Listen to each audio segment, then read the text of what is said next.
Hi everybody, this is the Baseball Head, the amazing, spectacular, terrific, the great one, the people's champion, your host, the Hud, and welcome back to the Baseball Head 2.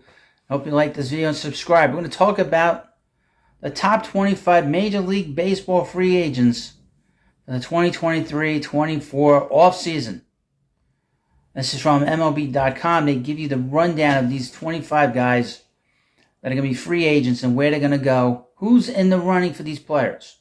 So we're going to start right up into this. And number one. Geez, I wonder who number one's going to be. Oh, let's find out. Shohei Ohtani. Right-handed pitcher and designated hitter. Even with a torn UCL that required a second elbow surgery, Ohtani is easily the top free agent on this year's market and probably of all time. It remains to be seen if and when he will return to the mound, but his offensive profile alone, which compares favorably to Aaron Judge, who signed for 9 years and $360 million last year, should land him a deal in that range, as he's more than a year younger than Judge was when he reached free agency.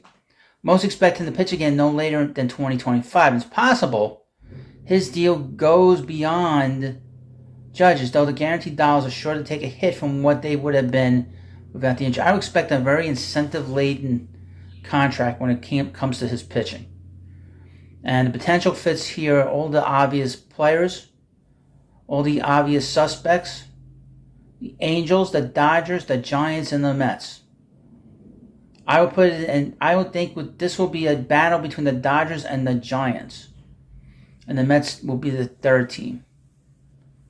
That's how I look at it. Number 2, Yoshinobu Yamamoto. Yamamoto is expected to be posted by the Oryx Buffaloes this offseason, adding another intriguing arm to a free agent market. He might be the best pitcher on the market.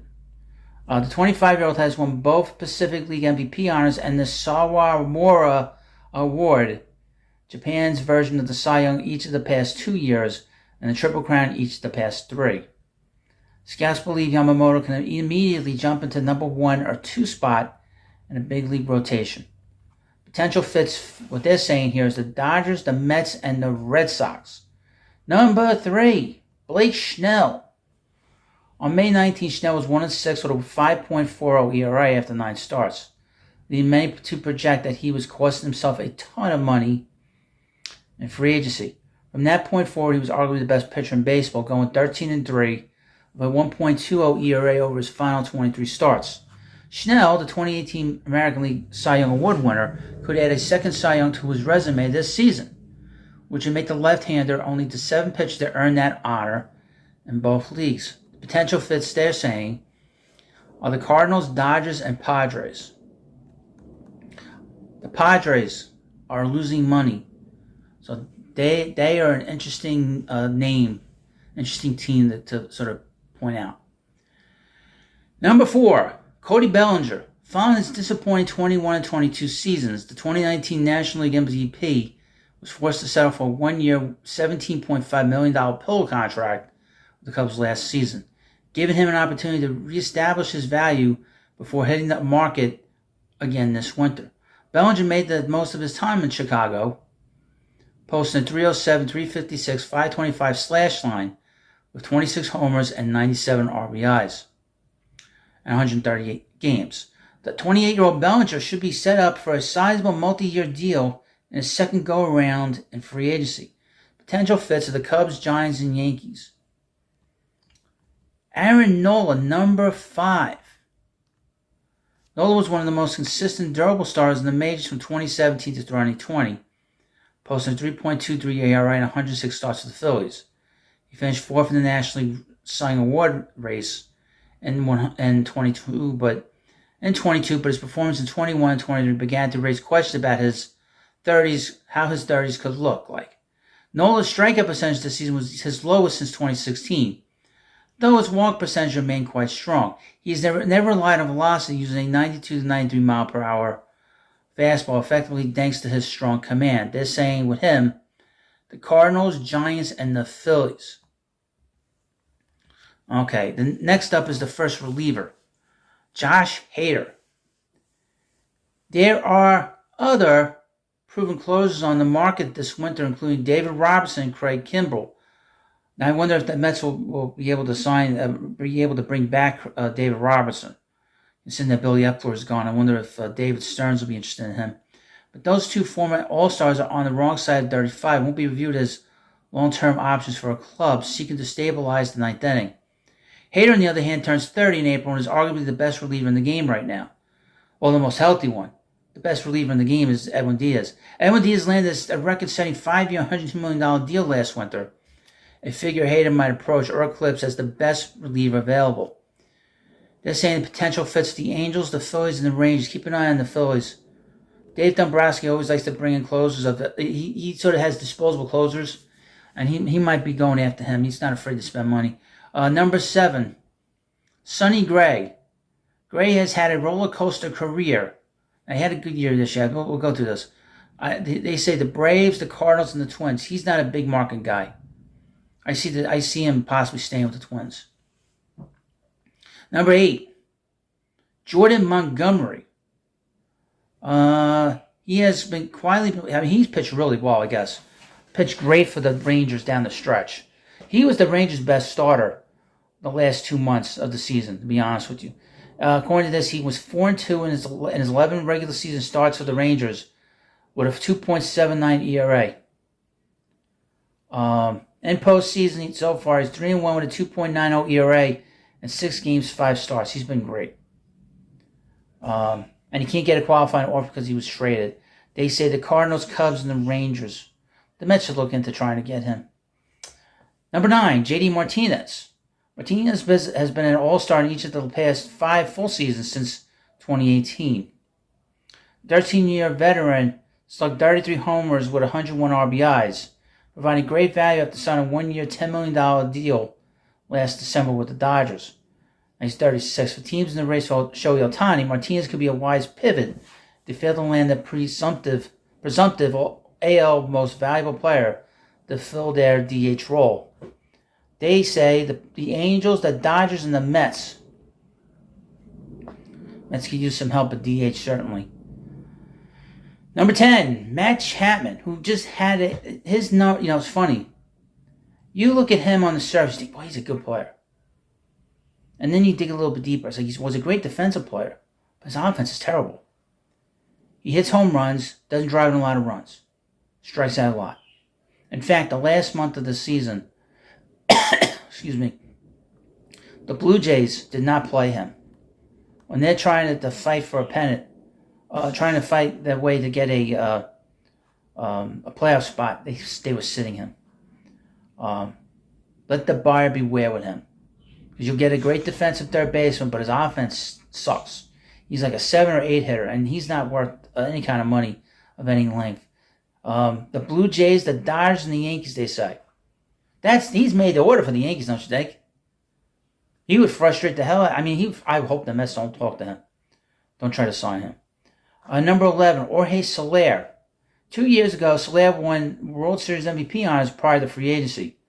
Landed a 3-year, $36 million deal with the Marlins.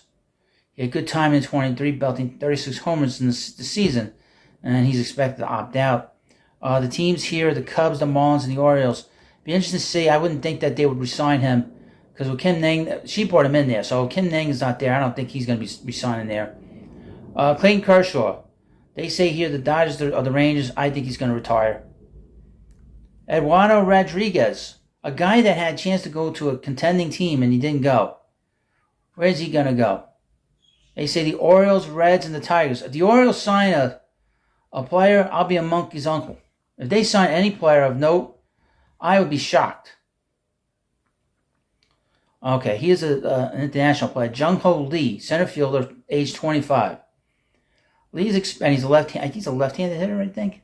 Don't pin me down on that. Lee is expected to be posted by the Kiwoom Heroes in the KBL League, even after ankle surgery ended the season in August. Lee, the 2022 KBO League MVP, who hit .429 for Team Korea in the World Baseball Classic, has a career of .340, .407, .491 slash line, and 7 seasons in Korea, and is considered to be an above-average defender in center field. They mentioned the Giants, the Mariners, and the Yankees.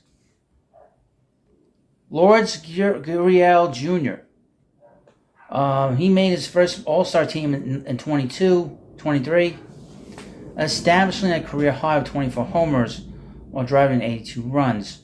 The 30-year-old helped the D-backs reach the World Series in his first year in Arizona, but there should be plenty of competition for his services. They mentioned the Braves. I mean, he made the order for the Braves, isn't he? They can get him on the cheap because we know that the Braves are a cheapskate, a complete total cheapskate organization. The Diamondbacks and the Yankees, the other teams. Okay, another Japanese pitcher. Shoto Imanaga, left-handed pitcher. Imanaga started the gold medal game for Team Japan is this year's World Baseball Classic, kicking off a year that saw him go 7-5 with a 2.66 ERA for the Yokohama Dina Bay Stars. He's expected to be posted by Yokohama. If you want to follow a channel of somebody that messes up all these Japanese names and laugh at it, hit that subscribe button right now. Teams that are potential fits for him are the Dodgers, the Giants, and the Mariners. Teoscar Hernandez. Hernandez got off to a sluggish start in the first season with the Mariners, but he turned things around in June, posting solid numbers, 26 homers and 93 RBIs over 160 games. He has had at least 25 homers in each of the past 4 seasons and carries a career OPS of 802. That's elite. Anything over 800 is elite. Hernandez has a strong arm but is considered to be a below-average fielder, with some viewing him as a future DH by his mid-30s. He's 31 now.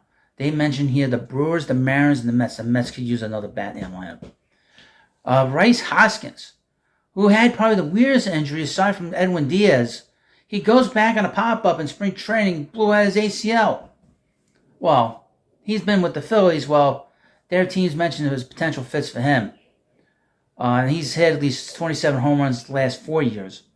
The Brewers, Mariners, and the Padres. We'll see about the Padres. Next up, Lucas Giolito. He pitched terribly in the second half. He pitched terribly for the Angels, and he got sent off to the Guardians. They're saying potential fits for him are the Cardinals, the Diamondbacks, and the Red Sox. He's the kind of guy that could go to the Cardinals and pitch well. But the Cardinals were bad last year, so who knows what's going on there. Yariel Rodriguez. I had not mentioned him. Started term reliever Rodriguez played in Cuba from 2015 to 2020 when he joined the Kukuchini the Dragons and Japan Central League. Oh, great. Let's get to the fits, won't we? Shall we? They're saying the Padres, the Yankees, and the White Sox. Next up, Whit Merrifield. Whew, a regular English name. It wasn't all that long ago that Merrifield ranked among the annual AL leaders in hits, and while those days might be behind him, he remains a very useful player. He's age 35, they mentioned the Blue Jays, the Twins, and the White Sox. Number 22, Jeimer Candelario. He had a career year in 23 of hitting 22 homers and 70 RBIs and 807 OPS for the Nationals and Cubs. He doesn't offer the same hot corner defense as Matt Chapman, but he brings a more consistent bat. They mentioned the Blue Jays, the Cubs, and the Dodgers. The Mets could certainly use a third baseman. I would look into getting him, at least for 1 year, so they can figure out who the hell is going to play third base for this club long term. Jack Flaherty, once considered to be among the top young starters in the game, Flaherty has regressed in the past 2 years, posting a 4.84 ERA over 38 games. Flaherty was required by the Orioles to trade deadline to bolster their rotation, but he went 1-3 with a 6.75 ERA, prompting Baltimore to remove him from the rotation down the stretch. That's a bad trade.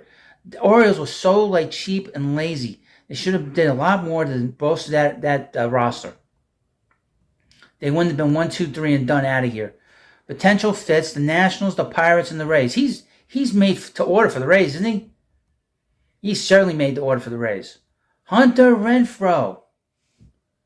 Has any player as productive as Renfroe bounced around as much as this guy? Renfroe has played for 6 teams since the start of 2019, has hit at least 26 homers in 5 of his past 6 full seasons. The long exception coming in 23 when he hit 20 in 140 games. He's 32, still boasts one of the strongest outfield arms in the game. Those ranges below average. They mentioned the Guardians, the Marlins, and the Pirates. This guy's made to order for the Guardians and the Marlins for that matter. And finally, with 25th on this list is Harrison Bader. Why is he 25th? He's terrible. I'll mention the teams: the Cubs, the Giants, and the Nationals. Okay, here's a couple of names they mentioned. Other notable free agents: Roldis Chapman. If you're nervous about a late game, and you don't care about your team, and you want to get some little agita, that's the guy you sign. C.J. Cron, Adam Duvall, Mitch Garver, catcher. Mitch Garver would be a pretty good fit for the Mets because you can back him, you can play him around a little bit, and you can catch him on the days you want to give Alvarez a day off. Randall Krychuk, Michael Lorenzen, he pitched a no-hitter and then pitched terribly for the rest of the time he was with the Phillies. Kenta Mahida, Hector Neris, James Paxton, Jock Peterson, David Robertson. It'll be interesting to see where he goes now, considering the Mets told Billy up to get the F out of here. Luis Severino, and Gio Urshela. Well, quite the list here of 25-plus names from Major League Baseball's free agents in this offseason. Of course, I will be covering everything here and much more at the Baseball Hut 2. And you need to hit that subscribe button so you know what's going on in Major League Baseball and in the media. Love making fun of the media, that's for damn sure. What's funny about it is they're not in on the joke. And when they watch these videos, and I know that the WFAN clowns watch it, some of them don't like it. So when I do a video on them and we're all in on the joke and they're not, they don't think it's funny. But I think it is, and I think you do too. But you let me know what you think about this video. Hit that subscribe button, and I'll see you later.